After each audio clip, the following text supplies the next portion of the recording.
무슨 일을 하던 이기는 사람은 무엇인가 다르다. 여러분, 승자 효과를 아시나요? 뇌과학 신경심리학자 이언 로버트슨이 발표한 이론인데요. 승리가 승리를 낳는 현상을 말합니다.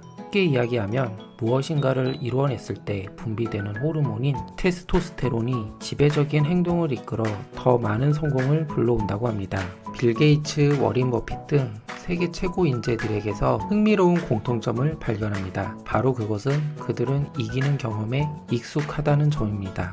밀림의 약육 강식처럼 강자는 그림자처럼 헤매며 먹잇감을 고르고 약자는 눈에 띄지 않으려 안간힘을 씁니다. 하지만 강자라고 해도 자신보다 훨씬 더 강한 상위 포식자가 기다리기 때문에 이들에겐 두 가지 선택지 중 결정해야만 합니다. 버티거나 더 강해지거나. 아마도 사회생활을 하는 분이라면 세상이 이 밀림과 다를 바가 없다는 걸 잘 아실 거예요.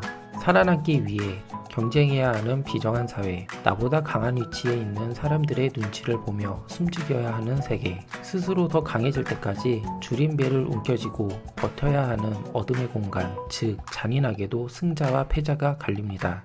인류 역사상 오랫동안 이어진 바꿀 수 없는 현실, 그것은 인간 사회에서 공고한 권력 피라미드입니다. 이러한 권력 피라미드에서 희망적인 부분이 있다면 언제든지 승자의 자리는 바뀔 수 있다는 점입니다. 우리가 승자의 위치에 올라가려면 최대한 전략적으로 준비하여 승리의 경험을 쌓아 그 자리에 올라서야 합니다.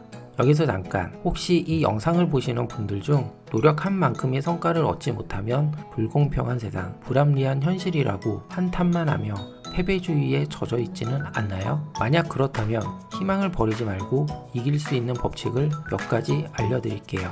성숙한 전략을 구사한다면 세상은 반드시 당신의 편이 되어줄 것입니다.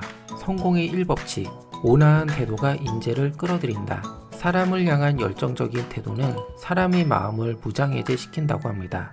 옛날 중국 고대 정치가들은 이 점을 간파하여 전국시대의 정치가인 맹상군은 자신의 휘하에 모여든 3,000명의 식객에게 항상 귀빈 대접을 해주었다고 합니다. 식객이 하는 일이라고는 무의도식하는 것이 전부였으나 맹상군은 전혀 개의치 않고 이들을 챙겼다고 합니다. 세월이 흘러 맹상군이 재상에서 파직당했을 때 식객 중 한 명의 도움으로 다시 재상에 오를 수 있었다고 합니다. 열정의 가치는 중요한 시기에 빛을 발하는 법입니다. 좋은 인연을 맺고 싶다면 항상 진심을 다하고 오직 신의로서 만나는 것이 중요합니다. 특히 사람을 대할 때 열정을 다하는 습관이 몸에 배도록 해야겠죠? 성공 2법칙, 인생에 필요한 은인을 만나라. 당신의 인생에서 도움을 줄 은인은 누구일까요?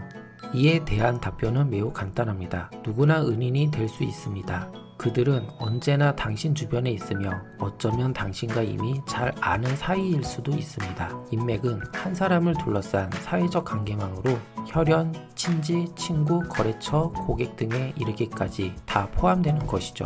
표본의 수가 많으면 많을수록 통계의 정확도가 향상된다는 대수의 법칙이라는 전문 용어가 있습니다. 알고 있는 사람이 커질수록 활용 가능한 인맥의 총 집합 비율이 안정궤도에 돌입합니다. 즉, 이를 위해서는 집안에만 머물지 말고 밖으로 나가야 하며 가능한 인맥의 정보를 광범위하게 수집해야만 합니다. 성공 3법칙, 데드라인 효과로 일상을 통제하라. 1903년 헨리 포드는 자본금 10만 달러로 포드 자동차를 설립했습니다. 자동차 회사 설립 전 포드는 천재 엔지니어였다고 합니다. 포드가 엔지니어는 경영자로 성공할 수 없다는 선입견을 깨고 성공한 비결은 바로 철저한 업무 계획을 가지고 있었기 때문입니다. 포드의 목표는 자동차의 대중화였습니다. 그 당시 자동차는 값이 비싸서 부자들의 전유물이었습니다. 자동차 가격을 낮추려면 노동자 개개인의 생산성을 높여야 했습니다. 그는 세계 최초로 컨베이어 벨트 조립 라인을 도입해 공정을 자동화하겠다는 계획을 세웠고 이러한 생각을 바로 실천에 옮겼습니다. 그 결과 자동차 부품 조립 시간이 12시간에서 2시간 40분으로 대폭 단축되었다고 합니다. 이로 인해서 노동 생산성의 향상은 원가 절감으로 이어졌고 그의 목표는 현실이 되었습니다. 그리고 포드는 이렇게 설명했습니다. 나는 어떤 일이든 하기 전에 디테일한 항목의 계획을 미리 구상합니다. 그렇지 않으면 예상치 못한 일들이 발생했을 경우 허둥대며 수정에 수정을 거듭해야 하니까요. 낭비하는 시간을 줄여야 성공적으로 일을 마무리 지을 수 있습니다. 이렇듯이 포드는 10만 달러로 자동차 회사를 설립했지만 철저한 계획과 자기 통제로 적은 자본으로도 충분히 큰 성공을 이루어낼 수 있다는 희망을 주었습니다.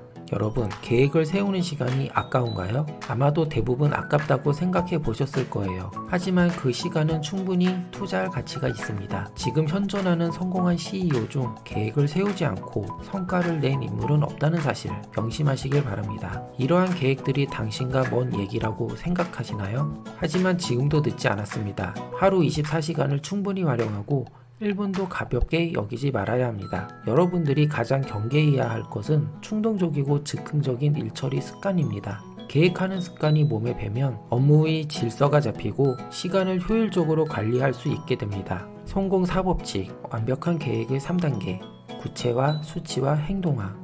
살면서 문득 공허함에 빠져들 때가 있습니다. 아침부터 밤까지 구두굽이 닳도록 뛰어다녔지만 아무런 결과물도 얻지 못했다는 생각에 허무해지곤 합니다. 시간은 모래알처럼 빠져나가고 손에 쥐어진 것은 아무것도 없는 것만 같습니다. 이러한 공허함에 빠지지 않으려면 계획을 철저히 세워서 불필요한 일에 시간을 낭비하지 말아야 합니다. 많은 사람들이 매번 실패하는 이유는 목표가 모호하기 때문입니다. 이는 결국 실현 불가능한 계획으로 전락하곤 합니다. 예를 들어 열심히 공부하자와 같은 목표는 모호하고 불투명하기 때문에 실현 가능성이 현저히 떨어집니다. 반드시 구체적인 목표를 정해야만 계획의 달성은 가속도가 붙게 됩니다. 이를 위해서는 지금 알려드리는 목표 세우기 3단계를 적용해 보세요. 첫 번째는 목표의 구체화. 목표를 세울 때 가장 빠지기 쉬운 함정은 목표를 세우자마자 포기하는 것입니다. 간절히 바래왔던 목표로 삼은 경우 목표는 추상적으로 흐르기 쉽습니다. 따라서 목표를 세울 때는 반드시 구체적인 설정에 주력해야 합니다. 그래야지 예상치 못했던 유혹이나 돌발 상황에 흔들리지 않습니다. 예를 들면 전문적인 분야를 공부하고 싶다라는 목표를 세웠다면 어떤 분야를 어떤 방식으로 공부할 것인지 구체적으로 세부적으로 방향을 정해보시기 바랍니다. 두 번째, 목표를 수치화하라. 목표를 수치화할 수 없다면 이 목표의 실현 여부를 장담할 수 없습니다. 좀 더 명확한 목표를 정하고 싶다면 반드시 수치화를 하시기 바랍니다. 예를 들자면 매달 매니지먼트 서적을 열심히 읽을 것이라는 목표보다는 매달 매니지먼트 서적 3권 이상 읽을 것이라는 목표가 더 실현 가능성이 높은 것처럼 말이죠. 세 번째, 목표를 행동화하라. 구체적이고 수치화된 목표를 세웠다면 목표와 행동 강령을 만드세요. 앞서 말씀드린 3단계에 입각해 목표를 세웠다면 끝으로 당신이 세운 목표를 서면으로 일목요연하게 기록해 두세요. 그리고 목표를 기록하는 시간을 아까워하지 마세요. 이 내용의 원칙을 부단히 실습하여 행동에 옮길 수 있다면 누구나 인생의 성공적인 관리자가 될 수 있습니다. 이상 오늘의 영상을 마치겠습니다. 내 인생의 확실한 동기부여 채널 생각 속의 주머니를 구독하고 더 발전적인 계획을 만들어 보세요.